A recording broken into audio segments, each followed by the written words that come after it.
এক সাহাবী আসলো, জিজ্ঞাসা করে, ইয়া রাসূলুল্লাহ, মাল গীবাত, গীবত কি জিনিস? নবীজি জবাব দিলেন, ক্বালা আখাকা যিকরুকা বিমা ইয়াকরাহ। তোমার ভাইয়ের দোষ তার পিছনে বর্ণনা করা, এটা হলো গীবত। তোমার ভাইয়ের দোষ তার পিছনে বর্ণনা করা, এটা হলো গীবত। সাহাবী ক্বালা আরাইতা ইন কানা ফি আখি মা আকুল, তার ভিতরে যা আছে বাস্তব কথাটাই যদি আমি বলি। আপনি তো বলছেন তোমার ভাইয়ের দোষ তার পিছনে বলা, এটা গীবত।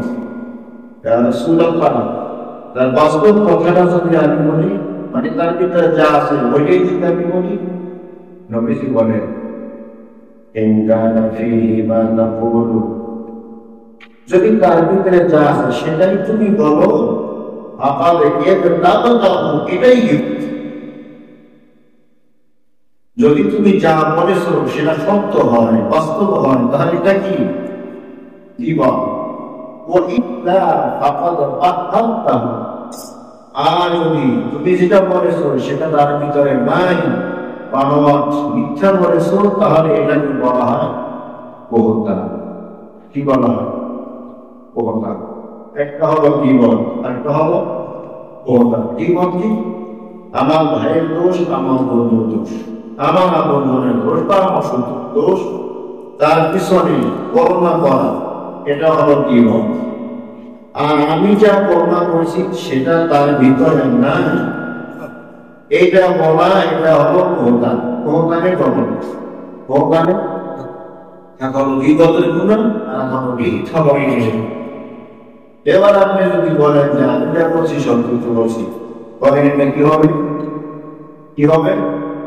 গীবত হবে। আর যা বলছি সত্য নয়, মিথ্যা, তাই এটা কি হবে? বহতান হবে, অপবাদ। অপবাদের ডবল, অপবাদের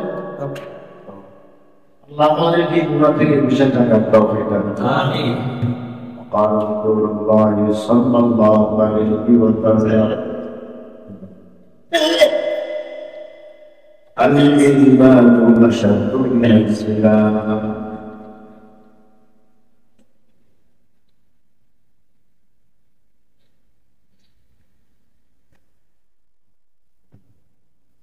قالوا يا رسول الله كيف الإيمان أشد من الزنا؟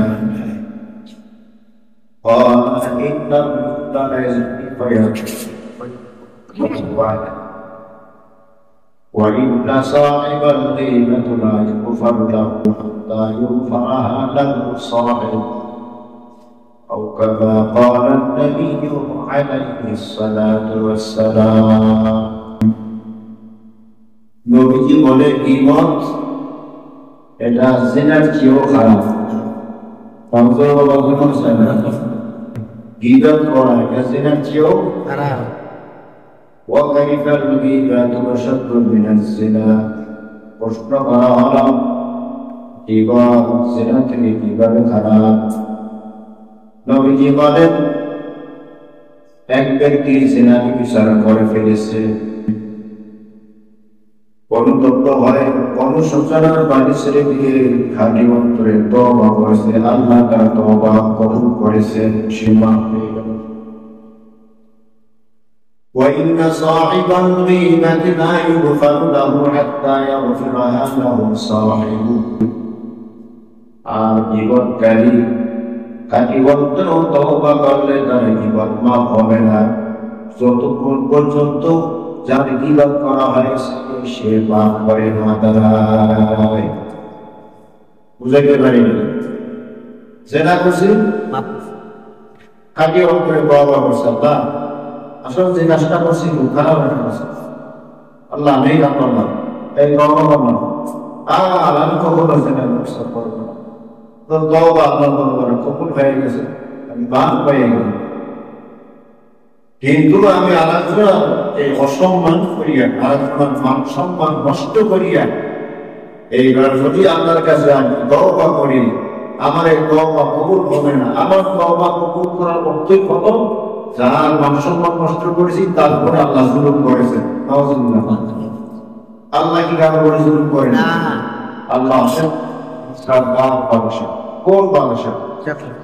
ইনসাফ বাদশাহ। আল্লাহ ইনসাফ বাদশাহ, সেটি আল্লাহ করেন। তো আমাকে মাফ করা করতে হলো, আমি যা বিবাদ করছি তাকে তারপরে আল্লাহ তাআলা জুলুম করা।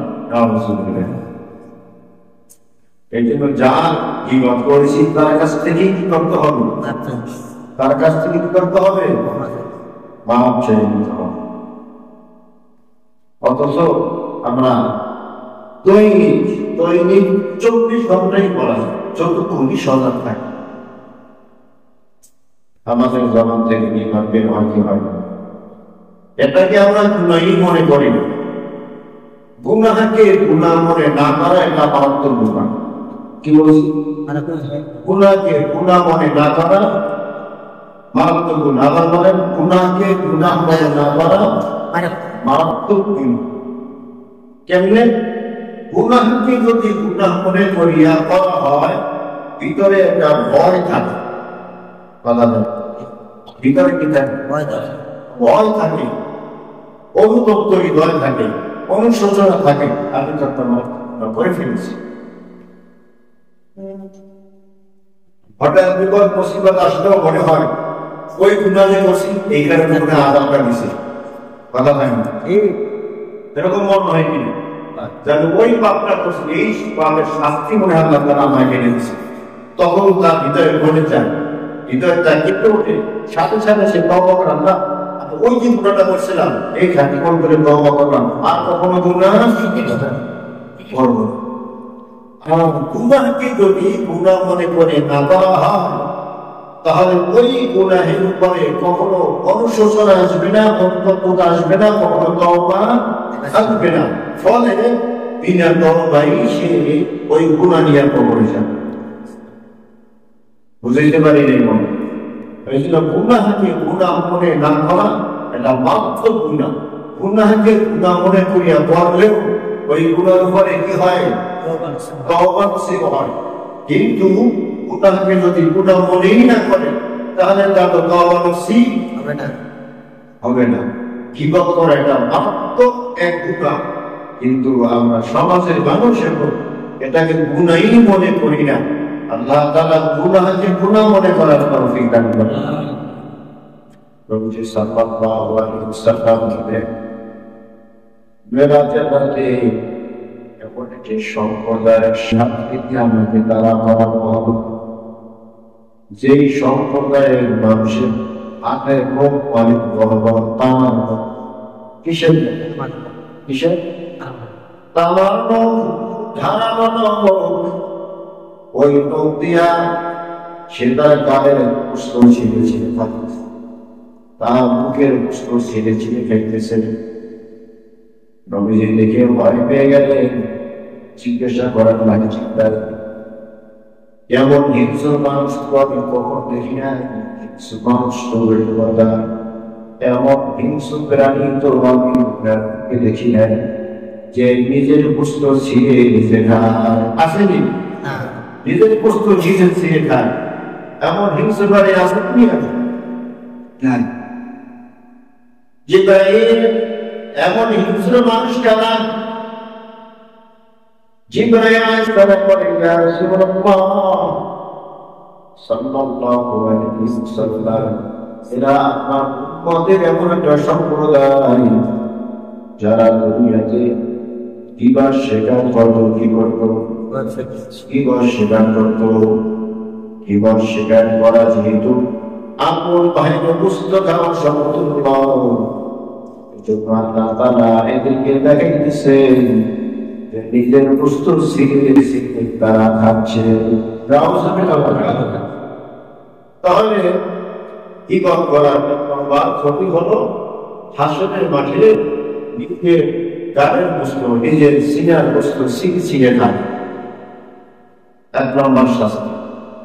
2 নম্বর ক্ষতি, যে ইবাদত করে তার দোয়া আল্লাহ দরবারে কবুল হয় না। অনেক কাজী, অনেক দোয়া করি, দোয়া কবুল হয় না। ওই কিভাবে? আমার কাজ তো করিনি, গীবতকারী দোয়া কবুল হয় না। আমার মনে গীবতকারী দোয়া কবুল হয় না। গীবত করলে 3 নম্বর গতি, গীবতকারীর আমলনামায় যত নেক আমল আছে, যার গীবত করা হয়েছে তার আমলনামায় চলে গেছে। নাউযুবিল্লাহ বলেন। কত কষ্ট করে জিন্দাকে দাসর করলাম, কত কষ্ট করে রাতের বেলা উঠিয়া তাহাজ্জুদ নামাজ পড়লাম, কত কষ্ট করে কোরআন তেলাওয়াত করলাম, আরামের বিছানা হারাম বানাইয়া ঘুম না দিয়া কোরআন তেলাওয়াত করলাম। এই যে নেক অর্জন করলাম, এই নেকিগুলো সব আমি কারে দিলাম? যার গীবত করেছি তাকে দিয়েছি। যার গীবত করেছি এই গীবত করে তাকে বলে নিন্দুক, আর যার গীবত করা হয় তাকে বলে নিন্দিত ব্যক্তি। কোন ব্যক্তি? তা আমি গীবত করলাম, আমার আমলনামায় কোনো নেক আমল থাকবে না, যাবে কোথায়? যার গীবত করছি তার আমলনামায় যাবে। যার গীবত করে তাকে শত্রু ভেবে করে নাকি বন্ধু ভেবে করে? শত্রু ভেবে না বন্ধু ভেবে? আপনি তো ভাবলেন আসলে বন্ধু, কেন আপনার সব নেক আমল বন্ধুকে দিলেন, বুঝলেন নাই মনে হয়? 4 নম্বর ক্ষতি হলো গীবতকারী আমলনামার ভিতরে যার গীবত করা হয় তার সমস্ত নেক ফেলাস্তির হয়। নাউযুবিল্লাহ। আমি আপনার গীবত করেছি, আপনার আমলনামায় যত গুনাহ আছে সে গুনাহ আমার আমলনামায় আসবে। আমি যখন জিনার বিচার করি নাই, আল্লাহ না করুক আপনি করে ফেলেছেন, আপনার তো আমি গীবত করছি, ওই জিনাহের গুনাহ আমার আমলনামায় আছে। আমি যখন জুলুম বাসবাদ করি নাই, আপনি তো অনেক জুলুম করছেন, আপনার গীবত আমি করছি, আপনার সমস্ত জুলুমের গুনাহগুলো আমার আমলনামায় আছে। আমি চুরিটা যেমনি করি নাই, তো আমি আপনার গীবত করছি, আপনি চুরি ডাকাতি করছেন, আপনার চুরি ডাকাতির গুনাহগুলো আমার আমলনামায় আছে। সেই গুনাহ আমি জীবনে করি নাই, সেই গুনাহ বাকি করিলে পাবে পথ আমলের কারণে আমার সে লাভ ওয়াদাহতে হতে পারে। বুঝতে পারছি? 5 নম্বর ক্ষতি হলো গীবতকারীকে সমাজের মানুষ ভালোবাসে। গীবতকারীকে সমাজের মানুষ ভালোবাসে। গীবতের কয়টা ক্ষতি বলছি? 5টা ক্ষতি। 1 নম্বর, হাসরের মাঠে নিজের গালের গোশত, নিজের সিনের গোশত ছিঁড়ে ছিঁড়ে খাবে। 2 নম্বর, গীবতকারী ধোঁয়া আকাশের দিকে ওঠে না, আল্লাহর দরবারে কবুল হয় না। 3 নম্বরে, গীবতকারী নেক আমল যার গীবত করা হয় তারা আমলনামায় চলে যায়। 4 নম্বরে, যার গীবত করেছে তার আমলনামা থেকে গুনাহগুলো আমার আমলনামায়, গীবতকারী আমলনামায় চলে আসে। 5 নম্বর, গীবতকারীকে সমাজের মানুষ ভালোবাসে না। এজন্যই ইমাম আবু হানিফা রাহমাতুল্লাহি আলাইহি বলেন, যদি গীবত একেবারে করতেই হয়, গীবত না করলে তোমার পেটের ভাত হজম হয় না, তাহলে তুমি আর কারো গীবত না করিয়া তোমার মায়ের গীবত করো। কার গীবত করো? কথা বলেন, কার? কষ্ট লাগছে না? কষ্ট লাগবে কেন? ভালো লাগার কথা। আমার সবগুলো আমার দুশ্মনের আমলনামায় না গিয়ে অন্তত যে মা আমাকে পেটে ধারণ করেছে, যে মা আমার জন্য সারাটা জীবন কষ্ট করলো, আমার সবগুলো কিন্তু আমার মায়ের আমলনামায় আছে।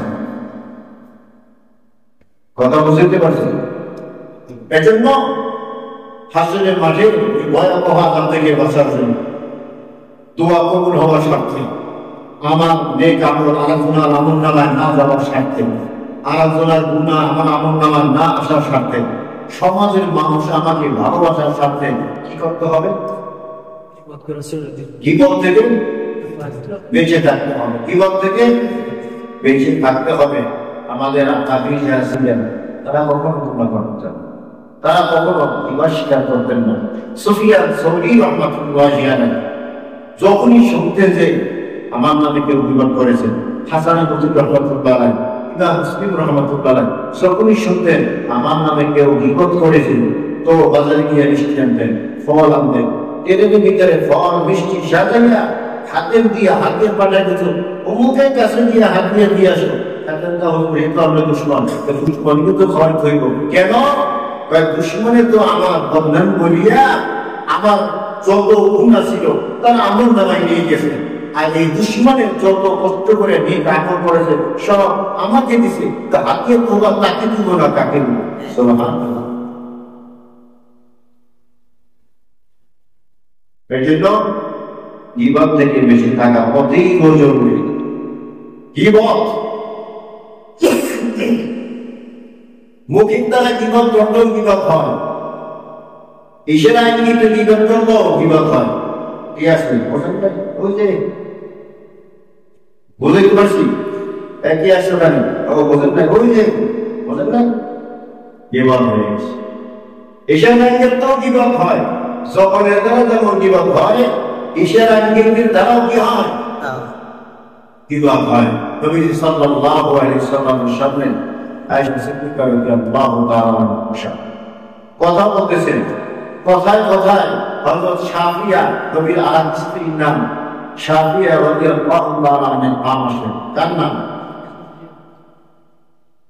শাফিয়া নবীর স্ত্রী আয়েশা কি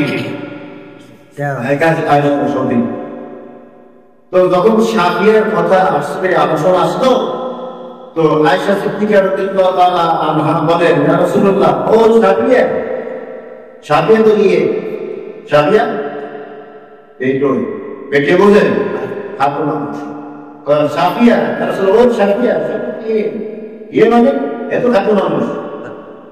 নবীর চেহারা মলিন হয়ে রমজে বাড়ে আয়েশা, আজকে তুমি এমন একটি পথ আরম্ভ করেছো যে আমলের দুর্গন্ধ, যে আমলের বিষ সমস্ত সমুদ্রের ভিতরে যদি ছেড়ে দেওয়া হয়, সমুদ্রের পানি দুর্গন্ধ হয়ে যাবে, সমুদ্রের পানি বিষাক্ত হয়ে যাবে। তুমি আজকে এমন একটা পথ আরম্ভ করেছো, এই আমলের দুর্গন্ধ, এই আমলের বিষ সমুদ্রের ভিতরে যদি ছেড়ে দেওয়া হয়, তাহলে সমুদ্রের পানি দুর্গন্ধময় হয়ে যাবে, সমুদ্রের পানি বিষাক্ত হয়ে যাবে। নাউযুবিল্লাহ। আল্লাহ তাআলা আমাদেরকে বিপদ থেকে বাঁচার তৌফিক দান করেন। তবে কোন সময় গীবত করা জায়েজ আছে, যদিও দেখা যায় এটা গীবত, কিন্তু গীবতের গুনাহ হবে। আমার উপর একজনে জুলুম করেছে, বিচারকের কাছে গিয়ে অবশ্যই তার বিরুদ্ধে আমার কথা বলতে হবে, কথা হয়, বা আমার সাথে কোনো ঝগড়াঝাটি করছে, এখন বিচারকের কাছে গিয়ে তার বিরুদ্ধে আমার কথা বলতে হবে, কথা হয়, এটা গীবত হবে না। বন্ধবী উল্টা কথাবার্তা বলেন, এমন কিছু আছে না সমাজে? এদের মুখোশ উন্মোচন করা, তাদের আকীদা, তাদের বিশ্বাস, তাদের কার্যকলাপ, এগুলা সমাজের মানুষের শোনানো, তার বিরুদ্ধে কথা বলা, এটা গীবত না। ছেলে মেয়ে উল্টা চলে, তার বিরুদ্ধে গিয়া তার অভিভাবক, তার মা বাবার কাছে বিচার দেওয়া, এটা গীবতের আওতাভুক্ত নয়। ছাত্রের বিরুদ্ধে গিয়ে উস্তাদের কাছে বিচার দেওয়া, এটা গীবতের অন্তর্ভুক্ত না। এই সমস্ত জায়গায় গীবত করা জায়েজ আছে। গীবত করা যেমন গুনাহ, গীবত শোনাও যেমন গুনাহ। অনেকে বলে গীবত মানে কোনো তো আঘাত নেই, আমি গীবত করি না, তবে সন্দেহ বড় কথা লাগে, সন্দেহ কে লাগে, মজা লাগে। গীবত করিলে কিন্তু গীবত মনে রাখবে, গীবত করলে যেমন গুনাহ হয়, গীবত শুনলেও তেমন গুনাহ। গীবত করলে যেমন গুনাহ হয়, গীবত শুনলেও তেমন গুনাহ হয়। একজনে গীবত করিয়া সেই গুনার ভাগীদার হয়েছে, আপনি গীবত শুনিয়া সেই গুনার ভাগীদার হয়েছে, সমানে সমানে আপনারা পাবেন। নাউযুবিল্লাহ। তাহলে গীবত করবো না, গীবত শুনবো না। হুজুর গীবত শুনে ফেলেছে, এখন গীবত এখন কি হলো? যান শুনেছে অন্যের কাছে করবেন না, এক নম্বর। গীবত শোনার পরে শোনা কথা আরেকজনের কাছে বলবেন না, এক নম্বর। দুই নম্বর, যার গীবত শুনেছেন তার বিষয়ে দোষ সন্ধান করে লাগবেন না, দুই নম্বর। তিন নম্বর হলো, যার গীবত শুনেছেন তার উপরে বদগুমানি করবেন না, ভালো হচ্ছে না, একটা ফাঁকা দিত, বুঝলেন? এটা বক্তব্যনি বলে। 3 নম্বরে হলো যার গীবত শুনেছেন তার উপর বক্তব্যনি করা যাবে না। 4 নম্বরে হলো যে আপনার কাছে গীবত করতে আসছে বুঝে শুনে পারলে তাকে গীবত পরিহার করা পরামর্শ দাও। এবার এটা করিও গীবত দিয়ে তোমার আমল নষ্ট করিও। তাকে কি করা? পরামর্শ দেওয়া। তাকে কি করা? পরামর্শ দেওয়া। 5 নম্বরে হলো বাগলে সঠিক লোক থেকে আসলে তথ্যটা যেগুলো আমার অন্যদের কাছে বলাবলি করার নিয়ন্ত্রণ না, যে আসলে জিনিসটা আমি জানি না আসলে কি কথা বুঝতে পারছি। শোনার পরে কয়টার কাছে করবো? 5 নম্বর। 1 নম্বর হলো 16 কথা ওদের কাছে না বলা। 2 নম্বর হলো যার কিবার শুনেছি তার পিছনে দোষ খোঁজাখুঁজি না করা। 3 নম্বর হলো যার কিবার শুনেছি তার উপরে বক্তব্যনি না করা। 4 নম্বর হলো যার কিবার শুনেছি ওই কিবার জানিকে পরামর্শ দেওয়া, কিবার পরিহার করার জন্য। আর 5 নম্বরে কি? সঠিক তথ্য জানা। 5 নম্বরে হলো আসল লোক থেকে সঠিক কথাটা জেনে নেওয়া। আসল লোক থেকে সঠিক কথাটা জেনে নেওয়া। কয়টা কাজ হইল? এটা 5টা কাজ কখন করবো? কিবার যদি শুনে ভালো, কিবার শোনার পরে না, না কিবার যদি শুনে ভালো, সম্ভব না যদি শুনে ভালো, তাহলে এখন এমন এক মজলিস আছে যেখানে গীবত চলতেছে। এখন আমি কি করবো? নাম্বার 1, সাথে বাধা দাও, তাই গীবত না করো। গীবত করতে বাধা দেওয়ার ক্ষমতা আমার নাই, তাহলে মজলিস থেকে উঠে যাব। মজলিস থেকে উঠতেও পারি না, দেখতে খারাপ দেখা যাবে, তাহলে কি করা? এখন অন্য মানুষকে থাকা, অন্য কোনো চিন্তা ধারণা করা। এটা এখানে কথাবার্তা বলতেছে, এই কথাবার্তা মনোযোগ না দিয়ে আমার মনোযোগটা অন্যদিকে ঘুরে গেলাম।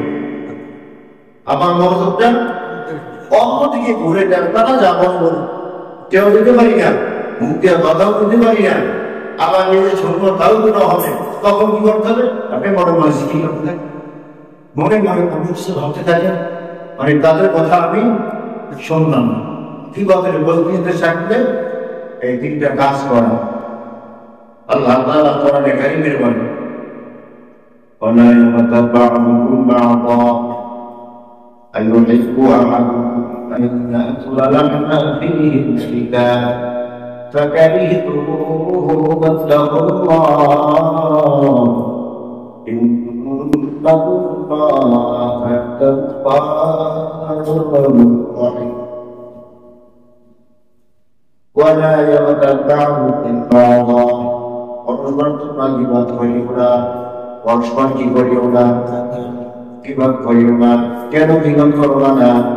আল্লাহ তাআলা বর্ণনা করেন, আইয়ুহিব্বু আহাদুকুম আন ইয়াকুলা লাহমা ফীহি মাইতা। তুমি কি তোমার মৃত্যু ভাইয়ের গোশত খাওয়াকে পছন্দ করবে?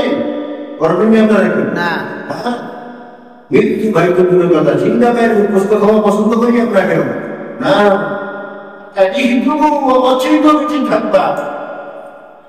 তাহলে মৃত্যু ভাইয়ের গোশত খাওয়াকে থেকে যদি তুমি বেঁচে রাখতে চাও, তাহলে কিভাবে থেকেও বেঁচে থাকো, কারণ কিভাবে করা হলো মৃত্যু ভাইয়ের গোশত খাওয়া সম্পূর্ণ। নবীর জামানা রমজান মাস, 2 জন মুসলিমা নারী রমজান মাসে রোজা রেখেছে। নবীজির কাছে খবর এসে গেল, ইয়া রাসূলুল্লাহ, মুসলিমা 2 বোন রোজা রাখার কারণে দুর্বল হয়ে গেছে, ক্লান্ত হয়ে গেছে। নবীজি কোনো কথা না বলে আমি যে দেখে বলে, আমি 2টা গালা দিয়ে যাও, গালার ভিতরে ওই মহিলাকে বমি করতে বলো। আপনি বলেন, ইয়া রাসূলুল্লাহ, এমনি দুর্বল সুস্থ মানুষ যদি বমি করে দুর্বল হয়ে যায়, আর এরা তো দুজন অসুস্থ দুর্বল, কিভাবে তারা বমি করবে? আমার নবী বললেন আপনি তারা নবীকণ্ঠে সুস্থ হয়ে যাবে সুবহানাল্লাহ। আপনি বেলা নিয়ে আপনি বলেন নবীজি বলেছেন তোমরা এখানে কবি করো।